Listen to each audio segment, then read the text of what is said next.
have them arbitrarily, but you're human. If you're not married, it's going to happen. So long as you treat the other person with respect. And I don't have a lot more to say about it, but I hope that helped a little bit. Thank you.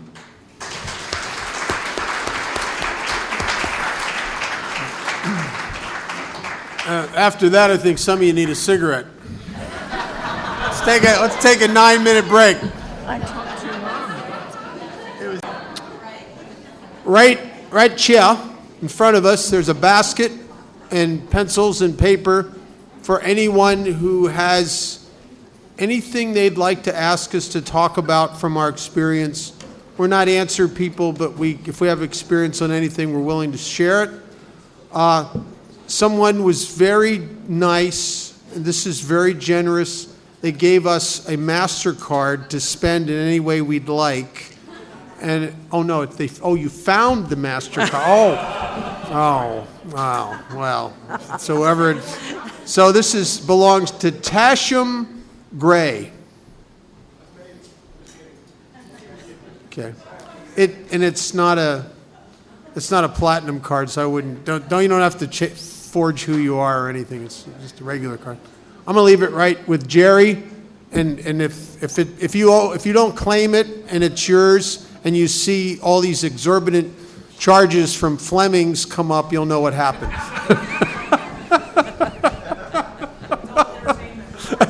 Yeah. That's enough picking on Jerry. I'll tell you a funny little story. Years ago, I had a grand sponsee who wasn't so very long, young guy. In his 20s, really involved in the young people's group. And he came to me one day and he said, I made a lot of my amends, and I made amends to my mom, but I still have a hard time being around her. She just seems to bug me all the time, and I just have a tough time around her. So I said to him, well, listen, what you have to do is you kind of have to shift your you have to start treating your mom like a newcomer. He says, you want me to sleep with my mother? No.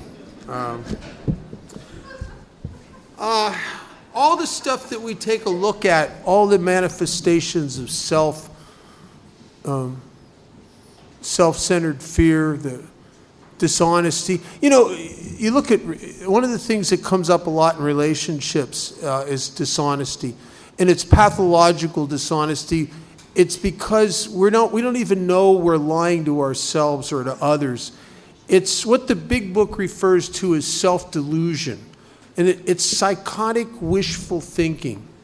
Is that we imagine that we have to be a certain person in order to be loved. We're not that person, but we want to be loved so much that we imagine we're somebody we're not. And the problem is we write checks we can't cash. Or you're with someone and they're not really the person you want to be with, but they're not Miss Right, they're Miss Right now. But you want to be hooked up so bad that you imagine this is the person that is your soulmate when the truth is it's not. It's psychotic wishful thinking. And it's all driven by that vacancy, that thing that Carl Jung talks about, the misinterpreted thirst. It looks like a thirst for alcohol. It looks like a thirst for hooked up. It looks like a thirst for money. It looks like a thirst for a lot of things. But Jung says it's really a misinterpreted thirst of our very being for God. And it is misinterpreted because it never looks like that. None of us have ever been on our way into a liquor store, a drug dealer's house, or on our way to get laid, and we stopped ourselves in the middle of it and went, this is a misinterpreted thirst for God. And yet, I believe that that's the truth, because when I am connected with God, and I'm right with God and right with you and right with myself, the driver seems to disengage.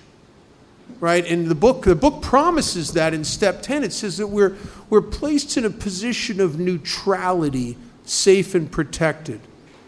It's almost as if all the driving forces in us are there, but they're not turning the gears. It's like we put our car in neutral. It's not that stuff isn't there. It just becomes like we don't engage. It becomes like music in the doctor's office. It's there, but it doesn't own me. Now, in step 7, in the 12 steps and 12 traditions, Bill says something that's very astute and in my experience, right on. He says, so you've done some work in the first few steps, and you've gotten placed somewhat in a position of neutrality, not just from alcohol, but maybe from some of this objectionable behavior and attitudes and approaches to life that you've seen in step 4. I mean, for God's sakes, you start looking at how judgmental you've been in your resentment list. You start looking at about how you've been driven by fear, and you've caused all these problems in your life, as if most of the things you're afraid of, you positioned yourself unconsciously to make a lot of them come true, or you stepped on the toes of other people defending yourself and caused more and more problems. And in this fear of being alone, this fear of being vacant and empty in your life, you've pursued sexual things and you've caused a lot of problems. You've lied a lot to yourself and to other people. And Bill says that the chief activator, in other words, what's going to bring these things back and put them in gear again, the things that had been in neutral, is self-centered fear. It's the chief activator he says, of all our defects. And I'll tell you something, that has been true in my life. It's like for my ego to take a guy who's, I'm not going to say completely surrendered, but let's say in the zip code of surrendered, where I'm kind of taking the position in my life of self-forgetting and I'm helping people. You take a guy like that, how do you get him to play God? How do you get him to be the actor who wants to run the whole show again? Well, if it's me, you got to scare me.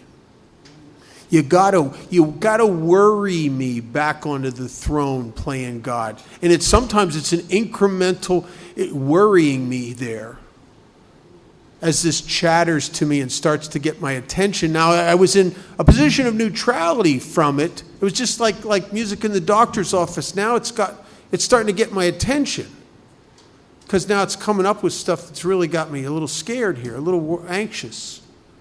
And it's starting to worry me back into the control position in my life. And I think that fear is the muscle of the ego. It's what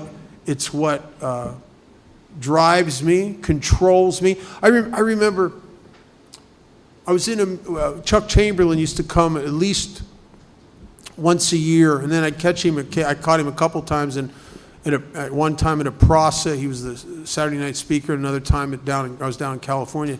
I used to love to hear him. And one time he did something very remarkable. He was at our intergroup monthly meeting, and he looked out over the audience, and he kept saying this over and over again as he looked at different people. He said, "What controls you?" And then he'd look at another group and he'd say, "What controls you?" And he looked at me and said, "What controls you?" And I just sitting there, and I'm fairly new. I go, I don't know, but I can feel it, man, because I'm out of control here. Emotionally, I keep doing things that I regret later. That's the funny thing about selfishness is it doesn't look like selfishness in the beginning. It looks like fun, right? Trouble always starts out looking like fun, right? It always starts out looking like fun.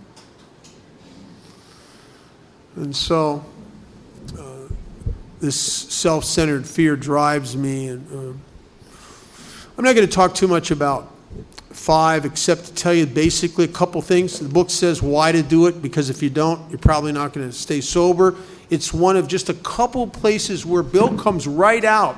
He does it again in the amends section, and he does it in the sexual inventory, but it's not just about sex, it's about harm. He says if our behavior continues to harm other people. In other words, if you insist on being a me-first person, completely absorbed in yourself with no consideration of others, and you're me first, and your me-firstness consciously, unconsciously, intentionally, unintentionally, it doesn't matter. If your behavior continues to hurt other people, even if it wasn't your intention, we are in danger of drinking. And then if we don't face our creditors, in other words, everybody I'm not even with, and that's, I think that's more than just money, right? I think anybody that I walk into a room with or I run into and it makes me uncomfortable, that lack of freedom and being tied to them, being a hostage of my own unevenness is what I have to get free from. And then Wilson says,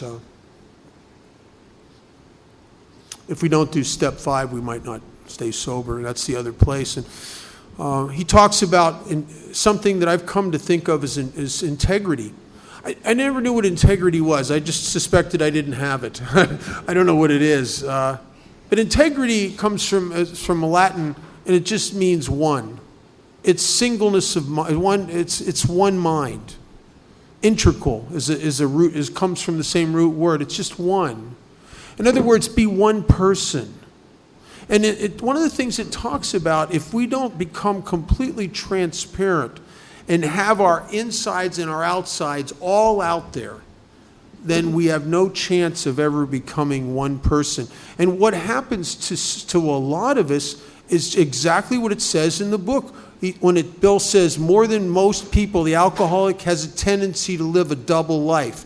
We create a stage character, a facade that we want people to see because we want to be looked at a certain way, and then behind the facade we hide with our selfishness and our vindictiveness and our pettiness and our childishness behind a facade of spirituality and all this other kind of crap. And I'll tell you, I've seen some people in Alcoholics Anonymous that can get to the podium, and my God, when they start sharing, you can hear the angel wings flapping in the background, man.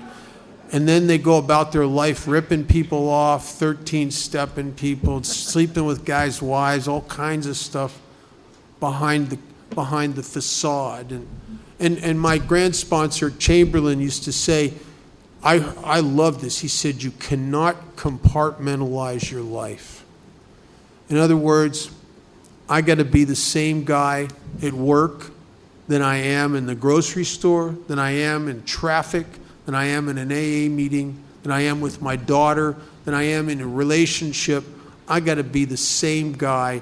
I can't be one guy to you and somebody else to somebody else, because I think what happens to us, the only people that seem to be able to do that and not die from it are sociopathic personality disorders, where there's a short circuit in their internal consciousness about who and what they are. But I can't do that. Now, I am capable of acting and doing selfish things like a narcissist or like a sociopath. The difference between me and a sociopath, I can do that selfish, crazy stuff. I can do it. But it eats my lunch. And I feel really bad, and it eats away at me. And there are times I wished I was a sociopath. You can get away with a lot of stuff, but I'm not. I have a conscience. I think it is the core of my connection with God. It is where I will eventually, inside myself, seek inspiration and direction, is from the same place that little voice that tells you, you shouldn't do that. Shut up, I'm doing, that voice, that little voice that knows, it always knew. And I didn't want to listen to it. Because what it suggests doesn't look as much fun as what this suggests. And so to try to take a position to get my life out of the hands of the idiot that's been running it is a difficult proposition. And I find, like most of us, that I don't have what it takes to change that. I didn't know that for a long time. Here's the kind of ego I have. When I finally did my first really good fourth and fifth step out of the book, I mean, it was amazing to me, because all of a sudden it opened vistas in my life, and I understood things about my parents and about me and about life and exes, and I saw stuff different. It was so different than all my other attempts at inventories. After I was done, if you'd asked me the exact nature of my wrongs, I'd have told you about the money I stole, the guy I stabbed, some of the sex stuff. You asked me this time after this one, and I would have told you how wrong I was about my mother and father.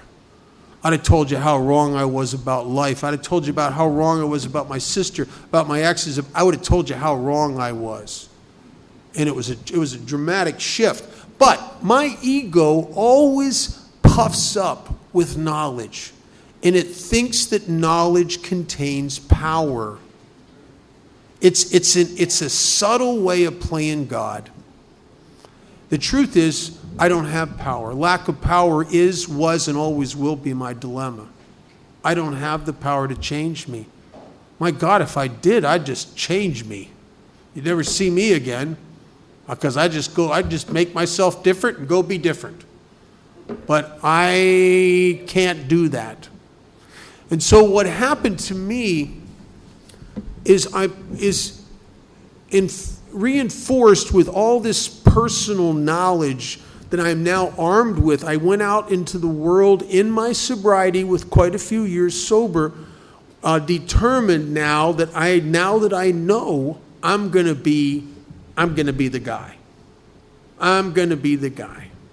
And the problem is that I don't have the power to change that. What happened is the best I could do was, with extreme efforts of will, I could become a reformed fill in the blank, right? And like a reformed smoker who can't tolerate anybody else that smokes until he eventually goes back to smoking, right? I'm that guy. I'm the guy. And in the Tao, it says something very interesting. It says the chains that bind us most closely are the ones we think we have broken. In other words, if you're a reformed something and yet you're still angst over it, you're still as hostage to the behavior you're temporarily not doing as you were when you were doing it. You're not free. It's an illusion of your ego, because your ego wants the bragging rights of freedom. It wants the bragging rights of transformation. But the truth is, you're the same person you've always been. And that's what happened to me. I went to start about conquering all these stuff. And there's an interesting passage. And all the stuff we're talking about now, this is well into sobriety. So this is not about alcoholism. This is not about alcohol. It's more about alcoholism. It's more about the fabric of the spiritual disease. And Wilson, on page 101, addresses a cause and effect that I think will be true always in my life. And he talks about me willfully trying to combat things. And he says, on the second full paragraph of 101, he says, in our belief, any scheme of combating alcoholism, and that's a big ball of wax right there, and that's sex, that's dishonesty, that's self-centered fear, that's selfishness. That is my view of alcoholism once you take the alcohol out of the picture. Those are the fingers of the hand of alcoholism. And he says any scheme of combating alcoholism which proposes to shield the sick man from temptation is doomed to failure. And then check this out. If the alcoholic tries to shield himself, he may succeed for a time, but he usually winds up with a bigger explosion than ever. That is exactly what happened to me in a period of about 5 or 7 years of my sobriety, as I willfully tried to conquer all this stuff. it seemed that some of it, all I did willfully by suppressing it was I gave it torque. I didn't know I was doing that, but I was giving it torque. And then it's almost like a slingshot effect. You know, I'm never going to be that guy again. I'm not that guy. I'm not that guy. I'm really not that guy. It's so sad you still are that guy because I'm not that guy. And then you run out of power and it's like, pew! Bigger explosion than ever. I remember one of the early examples of this that I saw. This is so, and the ego is so subtle and sneaky and smart. It's smarter than I am, I think. I realized after doing my 5th step that I had this resentment list that was very long. And by now, I'm sober in my 5th year of sobriety, so most of the people I resent are people in AA, right?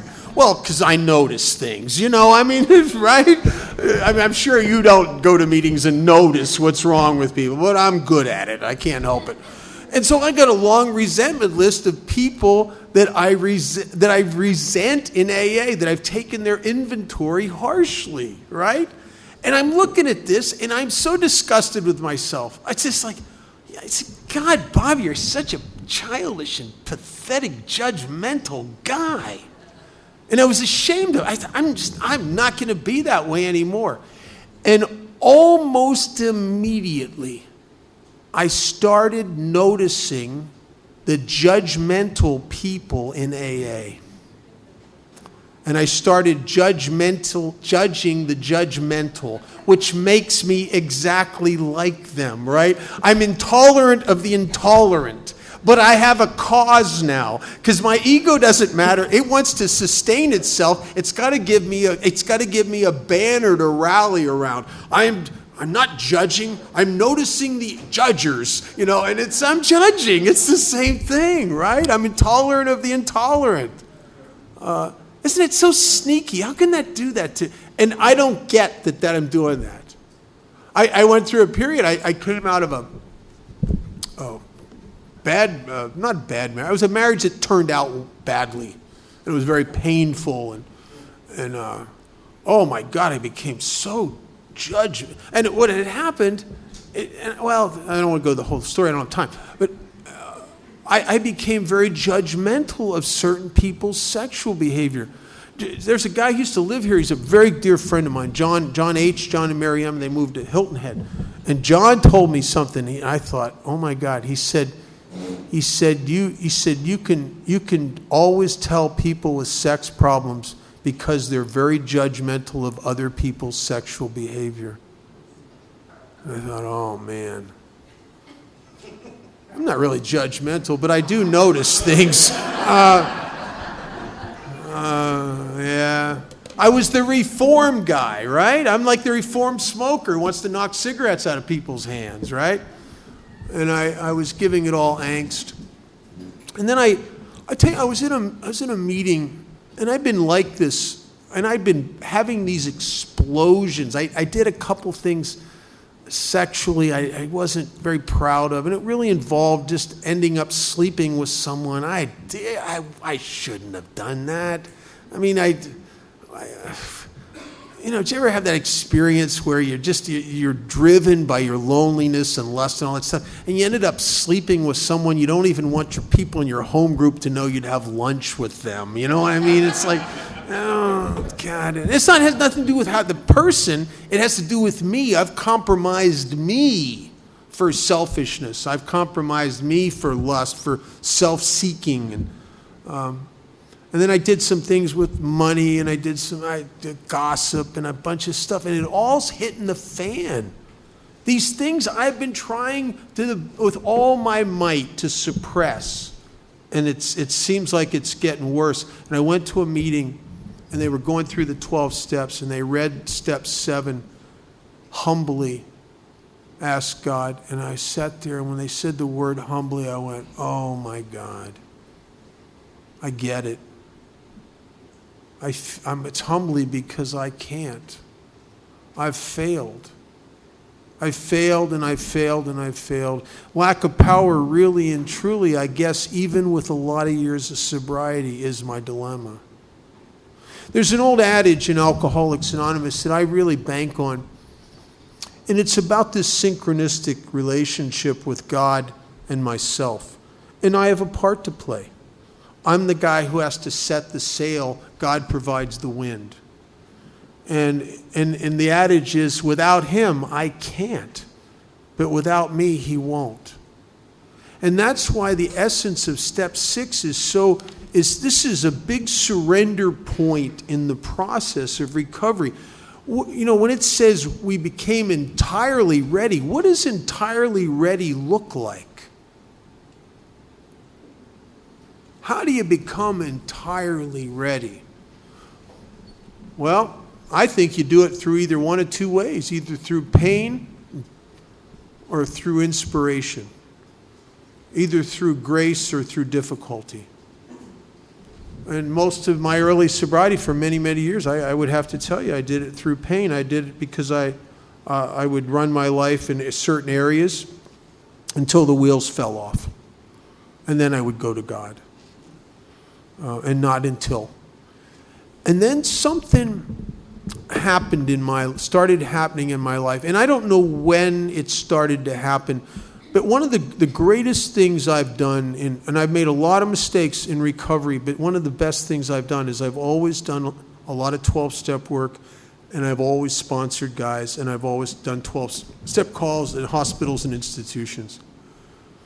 And after years of sponsoring people, and all of a sudden you're in double-digit sobriety, and you realize you're in that top tier of people in AA. You're ahead of the pack here.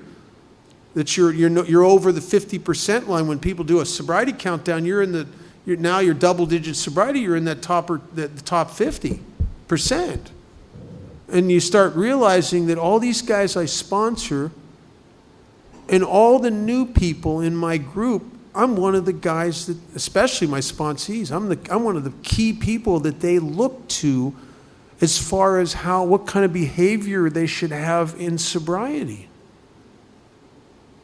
And I started coming to the table in step 6, not because the wheels have come off on some of these areas. Now, I have come to the table like that.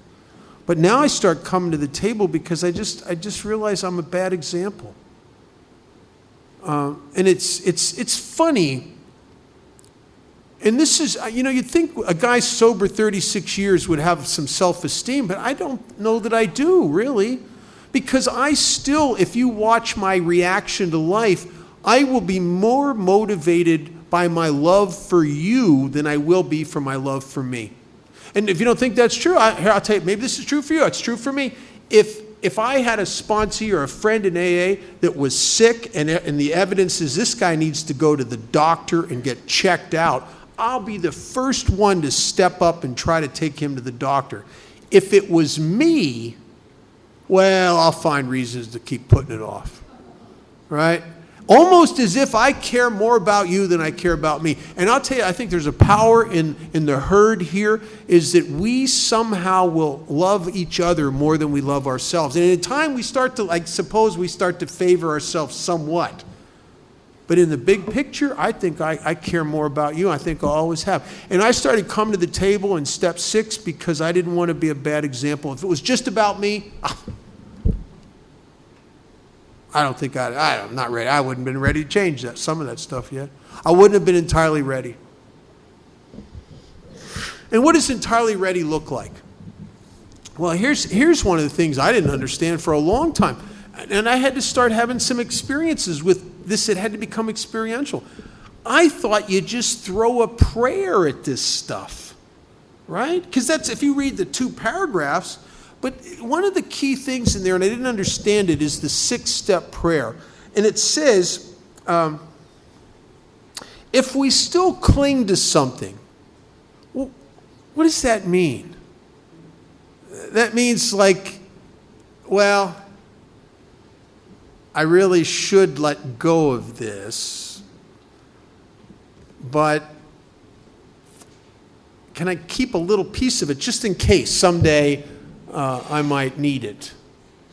I'm entirely ready to have God remove the consequences of all this action, of all this stuff. Am I ready to have him remove the core, which is the element in it that gives me the illusion of security or gratification? And why wouldn't I be ready? Because I'm afraid. What if I did really and truly become entirely ready to have God remove my anger, and he did? Then who's going to protect me and stand up for me when people try to take advantage of me? When people try to rob me? When people try to make a fool out of me? Who's going to stand up for me? Who's going to take care of me? Maybe I'd have to depend on God. What if I became entirely ready because of things? Did an angel get its wings?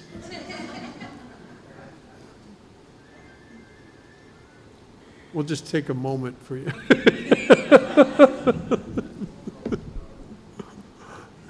It's like a car wreck. You hear the crash, you just have to look. I mean, where'd that come from, you know?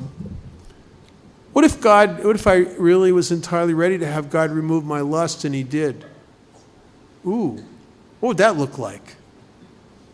I guess the bottom line is self-centered fear, and do I really trust God? When I was a kid, there was a TV show on called Rescue 8. And I remember this one episode, and it really brought this home to me. There was this Rescue 8, if you don't know what that was, it was a TV show about these two paramedics that worked out of a firehouse, and they would go out on distress calls. In this one episode, there's this little girl, and she's hysterical, and she evidently is in some pain, and her arm is wedged up into a vending machine. And their parents are there, and they're getting upset and hysterical because they've tried to pull it out, and it just hurts her terribly to try to pull her arm out. It's really wedged up in the vending machine.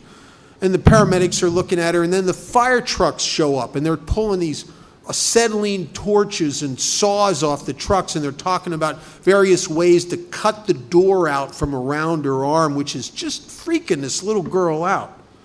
And the one paramedic's watching the whole thing, and he finally comes over and he kneels down next to the little girl, and he says, "Sweetheart, do you have something in your hand?" She goes, uh-huh. "What do you got in your hand?" A candy bar. "Would you let go of..." "No, it's my candy bar. It's my candy bar. It's my gambling. It's my credit card. It's my porno. It's my sugar. It's my judgment. It's my gossip." She won't let it go, man. And he backs off. He just realized she's not entirely ready to have this removed at all. He doesn't know what to do. So he stands there for a minute, and he comes back over to her, and he kneels down to her, and he says, and she's looking at him like this. And he says, "Sweetheart, I want to make you a promise." She goes, "What?" He says, "I will promise you to get you 2 brand new candy bars if you'll let go of that one." And she looks at him, and she says, "Really?" And he says, "I promise you." And because she trusts, she lets go of the candy bar, and her arm slides out of the vending machine. What's your candy bar?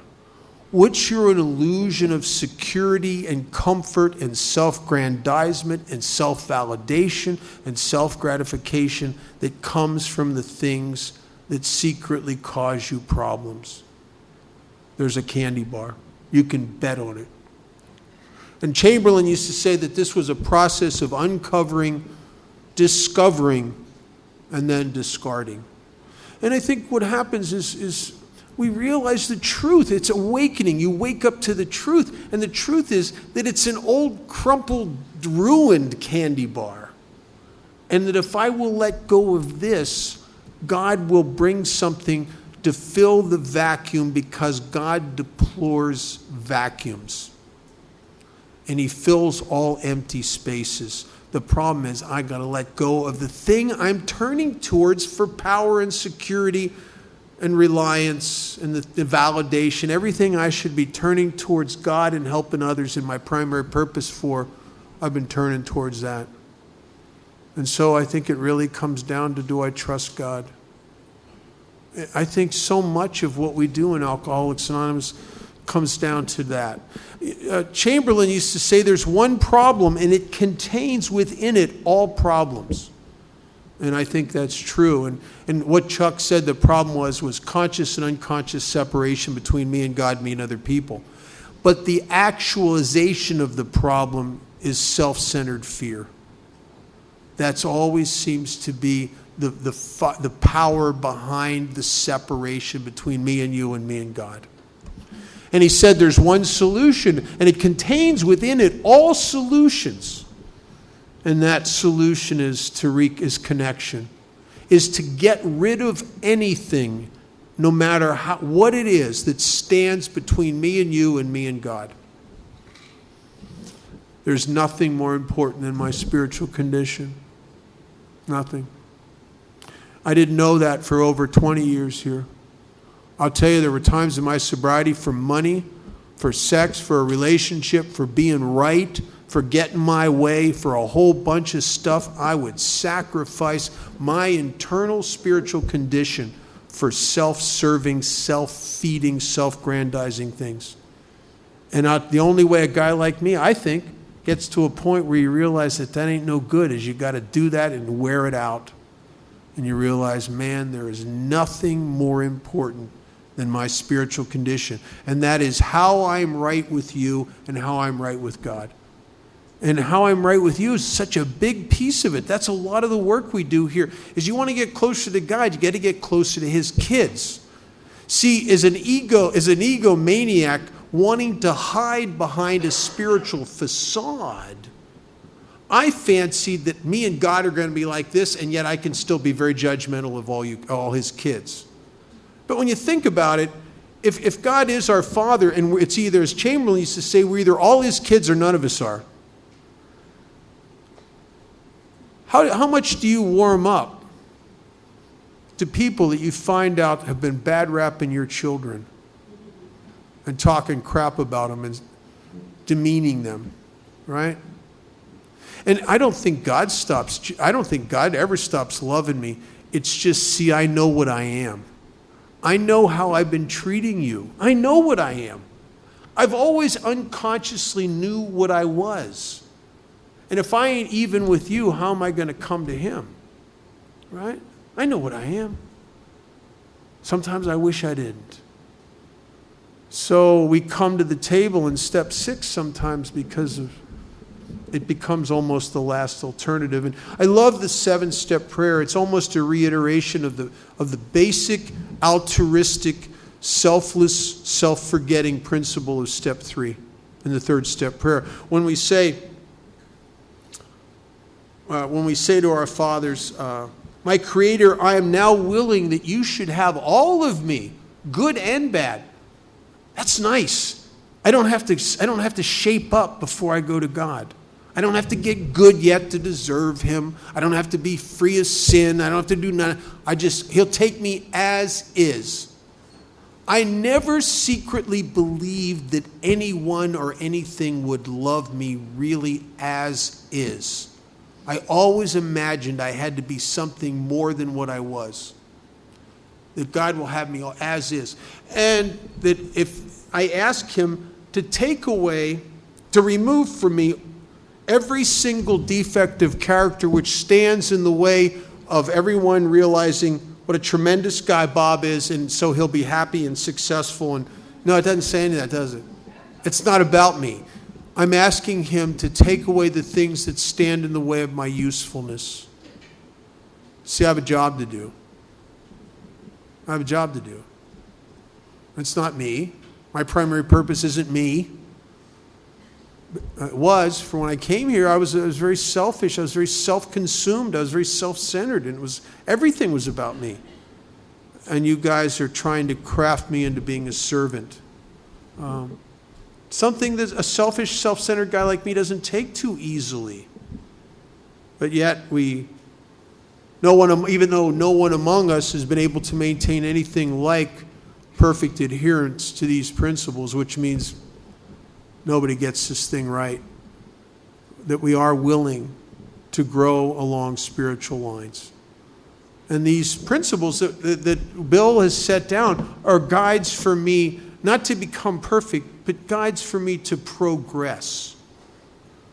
And I think spiritual progress is inevitable here. It's never finalized, but it's inevitable. I think that I'm a scuba diver, and when I've been scuba diving a long time, and maybe 1,000 dives or close to it, all over the world. And one of those guys I dive with, and most divers, we become sort of interested in marine biology.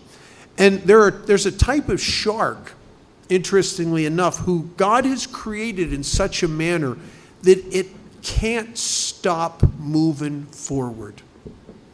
Its gills are designed in such a way that if it stops to go to sleep on the bottom of the ocean, it will suffocate and die, because to oxygenate its blood system, it has to have continual water flow over its gills, so it always moves forward. It even sleeps by going out into the deep blue and has involuntary tail motions. It even moves when it's forward, when it's sleeping, because if it stops moving forward, it starts to suffocate and die. And if I stop growing along lines towards God and towards you, what happens? I start being smothered with myself. I just start getting me right on me again. And then all the symptomology of a spiritual malady returns for me. The anxiousness, the fear, the depression, the feelings of uselessness, the vacancy and disillusion in my life as the shine of everything I've brought into my life to make me better wears off.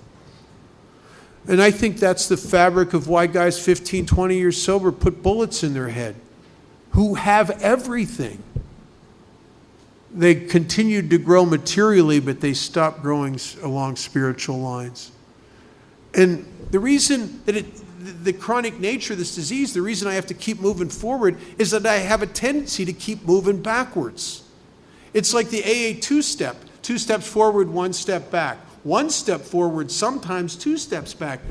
So I have to keep a player in this game because I have a degrading retro disease that always pulls me back into self. It's almost like my consciousness, left alone, goes back into me being the center of the universe again. I don't mean it, but it's just a natural deal with guys like me. Do you ever sit, been having a pretty good day, nothing really bugging you? Just you sort of see something that could possibly not be right, but you're not sure, but nothing's really bothering you. You just decide that you're going to sit and ponder your life deeply. I've never done that and spiraled upward. Left alone with me, and I just start going down the drain. I don't mean to. It's just the nature of this self-centered personality. One of the things, I'll say this, I'm going to turn it over to Mac. One of my favorite lines the last 5 years has become, Bill says stuff, I don't know if he's trying to be funny or not, but he says stuff I think is hilarious and true. In chapter 5, he says that we are extreme examples of self-will run riot, though we usually don't think so. What does that mean? Does that mean, Bob, hey, Bob, once in a while you get a problem with self, Bob? No, it means, Bob, here's the worst of humanity in self-centeredness and self-will run riot. You're way up there, Bob. You're off the frickin' charts, and yet you don't think so, do you? That's why so many of us have this experience. I sponsor guys that come to me 3 to 7 years in that period. They'll come to me and they'll say the same thing I said to my sponsor at about 3 years sober.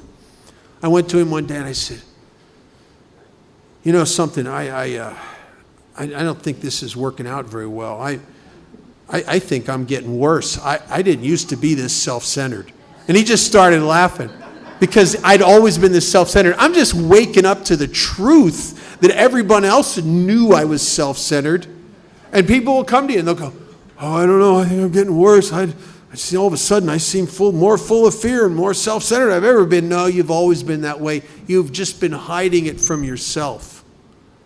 See, we're extreme examples of this, even though we don't think so. The greatest trick the ego's ever done is to convince you it doesn't exist.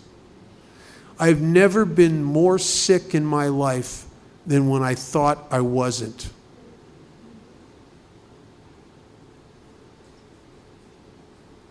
Mari. I'll just go to 4. No, we started late.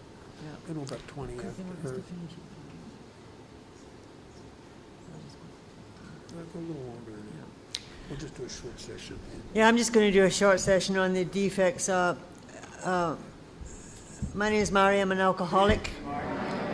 Where did I acquire all these defects of character from? Well, I acquired them because I was an inadequate human being, and they were coping mechanisms.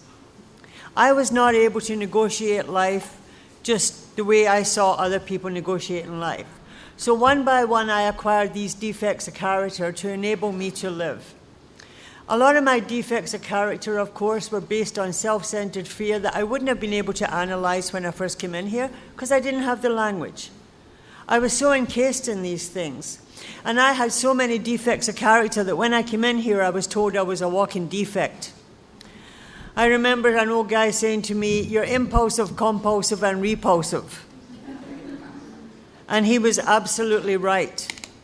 And I had to learn how to live, and it was not easy. There's a story I love very much, and it certainly is what happens to us if we have worked our way through the 7th step. And it's the story of Michelangelo. And when Michelangelo had sculpted the statue of David, somebody went to him and said, how did you sculpt that beautiful statue of David out of an old piece of marble? And Michelangelo said, I just chipped away the parts that weren't David. And that's what the tools of the program does. They chip away the parts that are not us, that God does not want to have. Why am I doing all of this? Because first thing is, I gotta live. When you come into Alcoholics Anonymous, you get a conscience. It just happens. And you get a conscience and you're made aware that the way you live the way I've been living has not been the right way to live. That I am living with a lot of defects of character. And when I come in here, they tell me that you're doing all of this work. Why?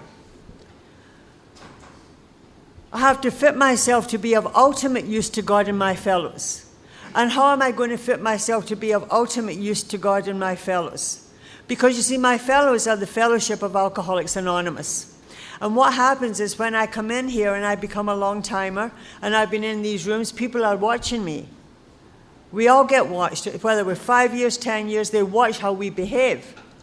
And sometimes maybe they will create a situation. I had a situation in my group 4 months ago, and it's almost like this person said, why don't you go up there and bother Mari's Achilles heel?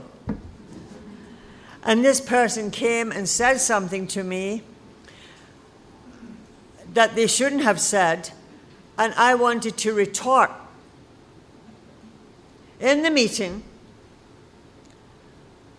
and I had a sudden surge of anger. And then I thought, what about all these people that are watching me? I will wait until I can take the person out and talk to them very quietly. Because what they had said to me was something that they should not have been repeating outside.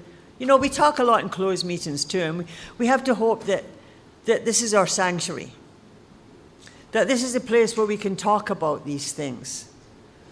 And not have someone come up afterwards and use them as a weapon because we've said something they don't like. So the greatest thing for keeping the defects down is also that we're being watched all the time. But every now and then the defects will come back. And I have found that the defects come back, and it's into my alcoholism. The defects will come back when one more time I am in a situation that causes me to feel inferior, or that someone is not treating me the way I want to be treated, and I feel I have to retaliate. And that is when my defects of character come back. But there is a very important thing here in this 7-step prayer. When it said, remove from me every single defect of character which stands in the way of my usefulness to you and my fellows. God may have me keep some defects of character, because how else could you communicate with me? How else could you identify with me? If I am perfect, I'm just going to sail off into the big meeting in the sky. I'm not even going to be human anymore. Now, I will give you a little example of how one of my defects of character came back. I used to be a big-time thief. Okay? Like Clancy said to me once when we were sitting in a step study, he said, Mary, if it wasn't for this program, you and I would be grifting and manipulating and using people for the rest of our lives. And that was who I used to be. I was a grifter. So I was 8 years sober, and I wasn't quite cash register honest. Almost. But if I got... No, really. I mean, I've got to be honest here. I was almost, But I wasn't doing too well financially, and I thought that stores should understand that. And so one day I want to buy a cantaloupe. And I go into the store and I buy a cantaloupe. Well, no, I look at the cantaloupes and they're $2.50. I'm only 8 years sober, this is a long time ago. I said to myself, I'm not paying $2.50 for a cantaloupe. So I didn't buy the cantaloupe, and I went on and got the rest of my little groceries. And when I was checking out, there was a cantaloupe in a bag at the end of the checkout counter. Somebody must have left it before. But I said, with alcoholic rationalization and a defect of character coming back, I said, it must be God. God left this for me. So I take the cantaloupe and go out the store. I get home, I eat the cantaloupe. And here's the funny thing, God has a strange sense of humor. And my idea of God at that time was different to what it is today. But I had $40 in an envelope that somebody had given me for an AA function.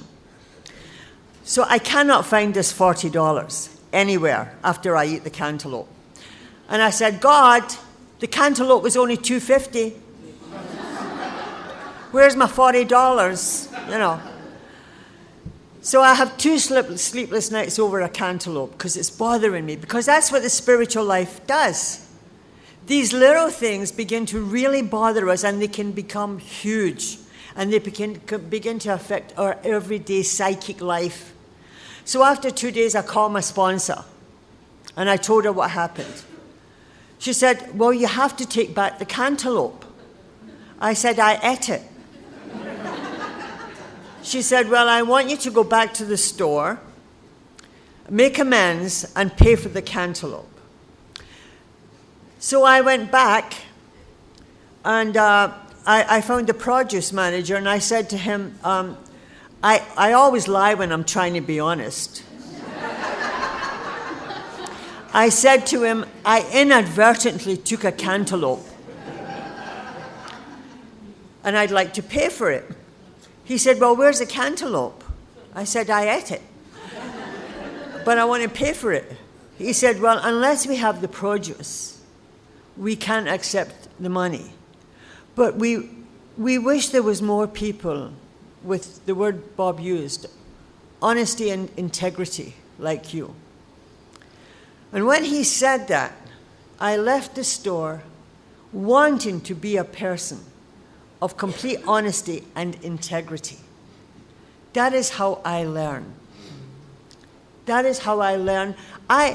We are people who I am someone who has learned so much more from my failures than my successes. I learn how to live by the problems I create.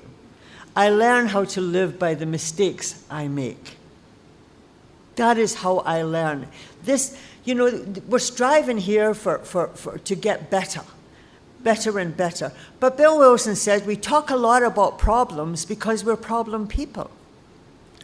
And I know that under extreme duress, in an emotionally distraught situation, I know that some of my defects will come back again, and I don't want them back with me. So how am I going to make it so that I am not troubled by these things anymore? How am I going to create this insulation around me that is going to protect me from reacting? You see, almost all of my spiritual life depends on me reacting to circumstances. It is in the reaction I have to life situations that come up that do not allow one of my defects of character to once more get a light on it and come out into the open. So I will never be utterly and completely free of some of the defects. No, I am happy to say to you that a lot of these have gone. But one of these defects of character that I had was being totally and utterly encased in self. And when you're encased in self, you don't care what you say to anybody. Dr. Bob used to say, guard that erring member, the tongue. And I know too, isn't it wonderful to gossip? Can you remember that dubious pleasure you got from a good gossip? And why do we do that? Well, we pretend it's for the good of the other person, but it's not. The minute I feel I want to gossip, that is the minute I know that my self-esteem is not good, because I'm wanting to put somebody else down so I can elevate myself. Also, sometimes people want to come and tell me something about somebody else. And if I listen to that, I'm engaging in her behavior. So what I do is this. I say, is what you're going to tell me going to help this person? Well, no, but is what you're going to tell me be beneficial to my spiritual life? No, but Mary, I really want to tell you this, what she did. I said, why do you want to tell me? Because I don't like her. That's it. Get down to that. Envy and jealousy are not exactly the same, but they're big defects of character for people like us. People that have always felt inferior. People that sometimes need to elevate themselves by the feelings. We think we come into Alcoholics Anonymous and we are so happy when we see somebody get the big bank book. We're so happy when we see somebody get the nice man or woman. We're so happy when we see somebody get the big house. But a lot of times that's not what happens. Because if we're not in fit spiritual condition, when they get these good things, they just make us feel as if we're not enough one more time. What am I doing wrong? Why I don't have this? Well, what you're doing, I'll give you an example of that. When my son moved to Aruba, he'd been living in Toronto a long time. He got a job in Aruba, and they sold up their house in Toronto.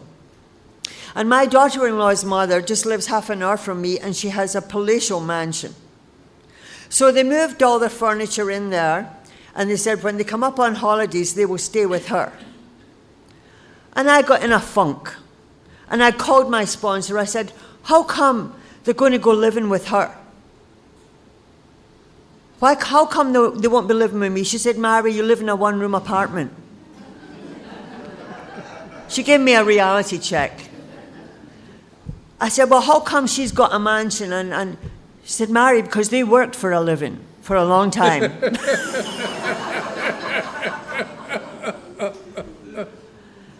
Be happy for your son. Be happy that they have this. Be happy that her parents are loving enough to do this. Sometimes I get into a little envy because my grandkids, I wonder sometimes if they love their other grandparents more than me. And occasionally I've wanted to say to them, do you love me more than them? How can I need self-assurance from a grandchild? What does that say about me? It says that one more time I am back into immaturity because of my defects of character. And it stems from envy, and there's always a cause.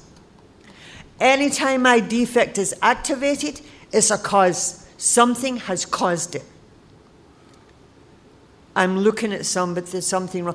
You know, I have learned this, and this is the wonderful thing about this. And it comes into I'm 30 years sober. I have been working non-stop on myself because I want to be the best that I can be. But sometimes things happen, and I get that old back into self again. And a couple of weeks ago, I sent my granddaughter a check for her birthday. And I didn't hear back. Thank you. You think that's funny? It hurt me. Now, I am told to give without thought of reward. So I began to think about this. It's such a little thing. And then I thought I shall call my son and tell him that he didn't bring his kids up right. Now, please remember, I was an alcoholic mother and my kids had to be taken away from me. Am I going to bring that to my son's attention? The other thing was, well, I'll just call and say that I really expected her to call me and thank me. It was the beginning of a weekend. My son works very hard. I'm not going to go and cloud up his weekend by telling him something like that. I think about these things now. I don't get back into self. I don't get back into the defects that have caused the illness I have. You see, the beautiful thing about this fellowship is this, that I was a defected human being who eventually came to hate herself. I hated myself. I hated myself because the moments of consciousness, and you cannot stay drunk 24/7. I've tried it. You can't. And it becomes a hell on earth when you begin to get conscious and you realize all the things you've done. And you don't want to be that human being anymore. My son was with his father in Jamaica a couple of years ago. And they were talking about my alcoholism. And my son said to his father, "Dad, I used to look in my mother's eyes when she was a drunk, and there was nobody there." He said, "But what has happened to my mother is nothing less than transformational. And the transformation we get, which is the key to recovery, as defined in Appendix 2 of the Big Book, the transformation is the change of personality." I'll finish with telling you a little story. It's a little story about the scorpion and the frog. The scorpion wanted to get across the river, and he doesn't know how to swim. And he's afraid of water, and he doesn't want to try it. So there's a frog sitting there about to cross the river. And he says to the frog, "Mr. Frog, would you take me across the river?" And the frog said, "No, because you'll sting me." The scorpion said, "No, Mr. Frog, I won't do that. I want to get across the river." And the frog said, "Okay, hop on." And they get halfway across the river, and the scorpion stings the frog. And they're both drowning. And the frog said, "Scorpion, why did you do that? You told me you wouldn't do it." And the scorpion said, "Mr. Frog, you knew what I was when you picked me up. I couldn't help it. It's in my nature." That was what was me before I came to AA, what was in my nature. That was firmly encased in my nature. And I never thought I could change. I thought it was so deep that I would never be able to change because I didn't know where to start. We have it here. We have the steps of trying. Do you know, a psychiatrist told me this. He says, as far as I'm concerned, you have the abnormal personality. You have a personality disorder like Bob talks about. At that time, I was DSM-3 classification. I used to like that, but not anymore. And he said to me, what Alcoholics Anonymous does, and this is, this was just a chat we had. I wasn't seeing him. He said, what Alcoholics Anonymous does, very quickly, is something that people like me could not produce in 20 years. He said, because we consider all of you people have a personality disorder of some form. He said, and this is the hardest thing to fix. Because first of all, we have to get the person to recognize it. He said, and Alcoholics Anonymous in the 12 steps is able to accomplish something we can't do. And that was what used to baffle Dr. Silkworth, who loved drunks, and every other doctor and psychologist. We are able to get rid of the things that have blocked us and that have kept us drinking because of an inability to tolerate ourself. To find a new self, we are able to live a life of value and meaning, of worth to others. And I'll finish. Thank you.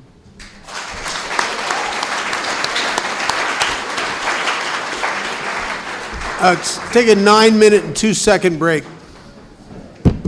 So when are we going?